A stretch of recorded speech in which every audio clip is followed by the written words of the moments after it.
I wanted to give you some context before I show you the next chapters because basically I shot at nighttime. We got some really cool stuff. I didn't really have an opportunity to actually sit down, look at the camera, and discuss what I'm doing because I was under a different kind of pressure. So let me just explain it a little bit further.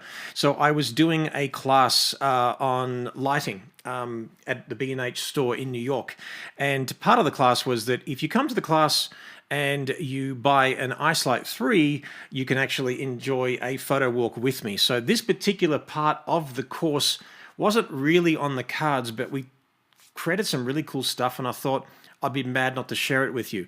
So the idea is that you'll see a lot of the shots unfold, but you won't really know the, how do I say, the context before and after and during and what I was thinking and how I created it, because you might have some questions that I would normally answer in the process of teaching as I'm shooting. So I want to walk through the images and just know that, again, this was more of a bonus.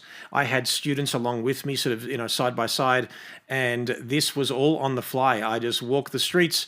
I think we literally walked from the B&H store all the way to Times Square, and it culminates in a really cool sort of iconic shot in Times Square. So let's walk through the images, make sure that you watch the videos, but again, you won't see much teaching, but at least you'll get the context of what I'm saying and then be able to witness me shooting it live. But I really think it's important for teaching purposes that I tell you what I'm thinking.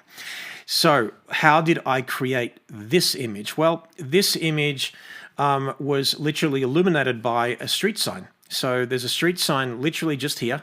I think it's revolving. So you know how like sometimes they have TVs and they're showing different images and things like that. So I just waited for one of the images to be a bit brighter. That became my light source. So this was, I think, a bus station. And I brought my lens really close to the reflective surface. Now, a mirror, it's reflective no matter where you go in relationship to that mirror. With a piece of glass, with a piece of marble, stainless steel, it's reflective, but you get more of a vivid reflection when your lens is really close. So if my hand represents the piece of glass that you're looking at right now, okay, this is the piece of glass. If I bring my lens close to the glass, well, you are going to get a more vivid reflection. So closer you are with your lens to that reflective surface, the stronger the reflection. So then I just had some street signs and other things going on in the background. So I exposed. The good thing was the exposure was the same for the light illuminating from that particular sign as well as that background. So we get the beautiful bokeh effect, and it's a pretty cool shot. This one I recreated. I brought her past the sign. I mean, you can see that her bust is touching a little bit, but there's a couple of shots that I did where I had the ice light beyond the bus stop and it illuminated her, and we get a predictably illuminated shot because we are controlling the light rather than using what's around us. So you can combine a continuous light with ambient light, of course, with the reflection that already exists. So hope you enjoyed that one.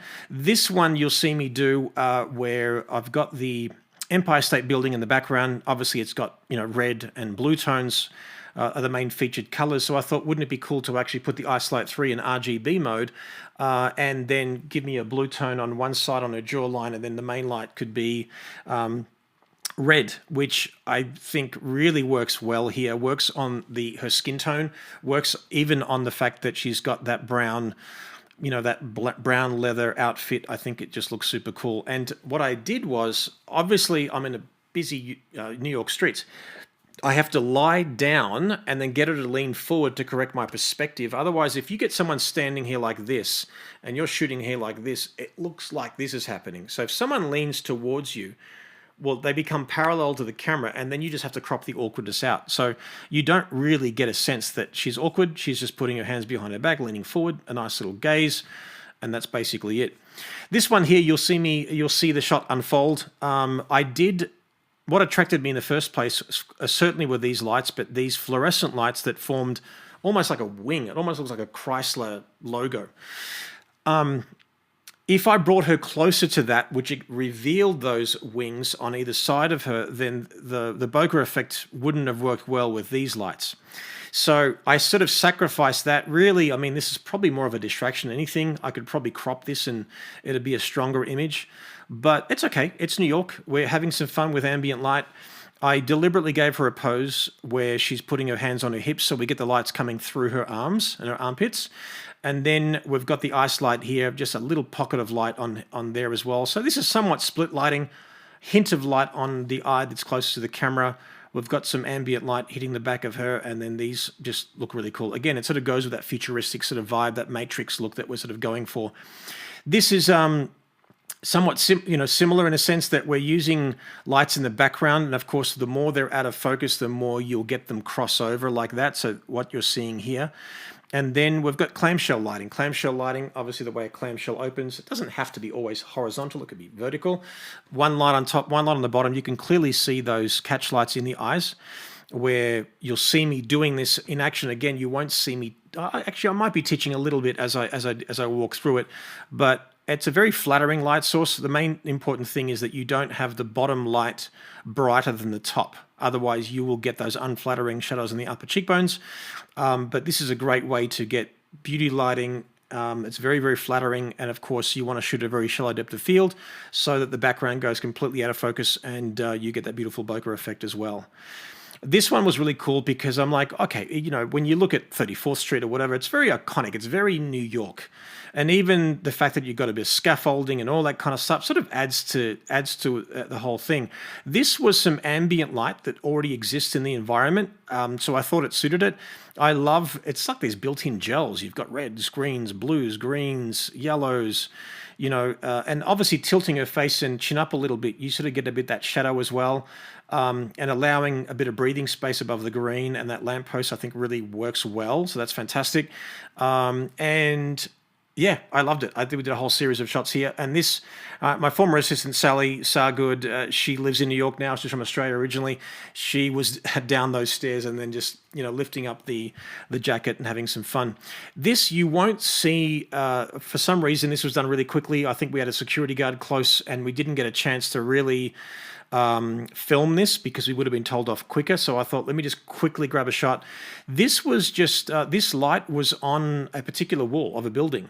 And so what I ended up doing was, you know, getting her right in front of it. She was silhouetted, and I think I did take that shot. I don't think I'm sharing it here right now, but I think I got a silhouette. And I thought, wouldn't it be cool, though, to just have her with some really strong negative space in front of her, and then having the ice light, and then obviously that gap between her chin and the collar is really important. Cropping her there and there I think is really cool. The silhouette of the eyelash and the catch lights are really beautiful, and that negative space. And again, just showing you environmental portraiture and how to use what's around you, which I think is really cool.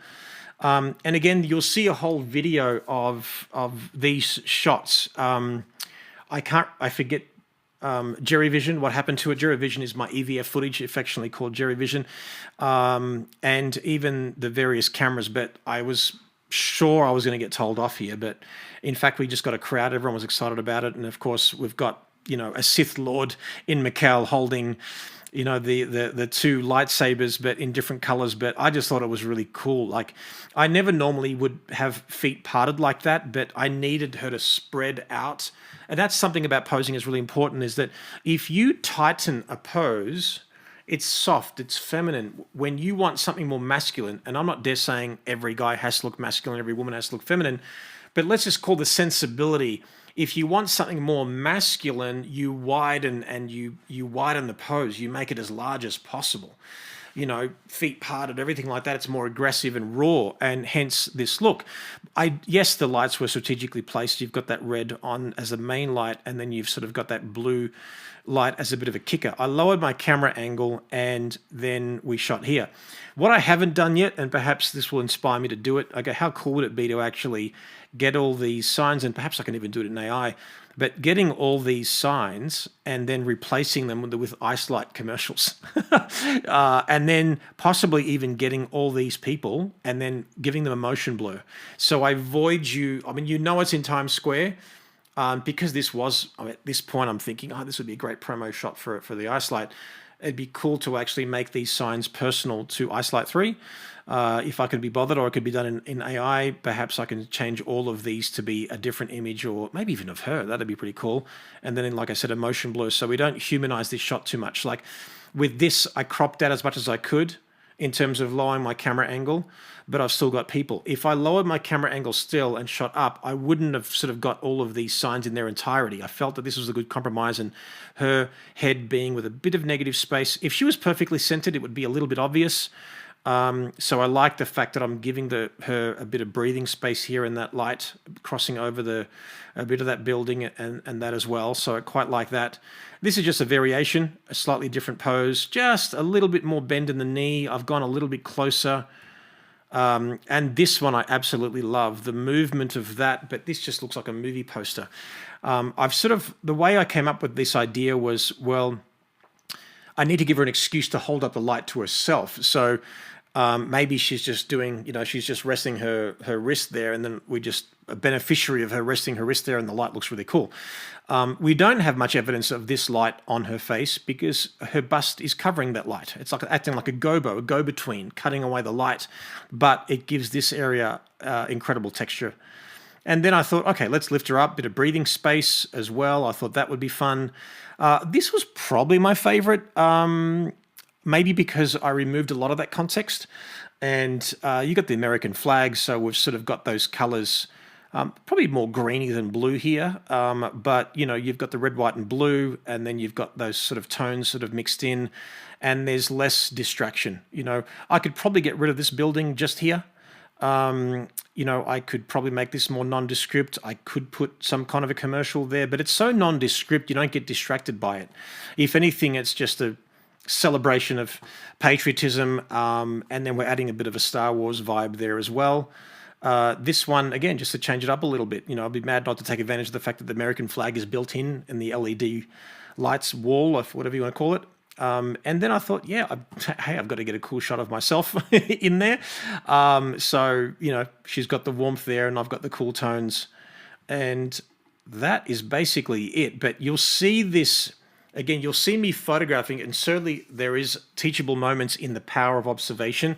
So I want you to think of, the chapter where you see me shooting this as more of a fly on the wall approach of how I would shoot without having to teach. When I'm under pressure and I don't have to teach, but I'm on a bit of a crunch because I could be told off at any moment, the cops or security say you can't do that, or you're causing too much commotion, or whatever it might be, I tend to ask for forgiveness more than permission. I'm not going to be stupid about it. I'm not going to put myself or the talent in danger or anything like that. But the idea is that we can just play with what's around us. But I really, really hope you enjoyed that sort of that in-depth discussion of those shots. But be sure to watch the following chapter so you can get an idea of how these shots were created. But so much fun, and doesn't matter what light you use. If it illuminates, you can use it.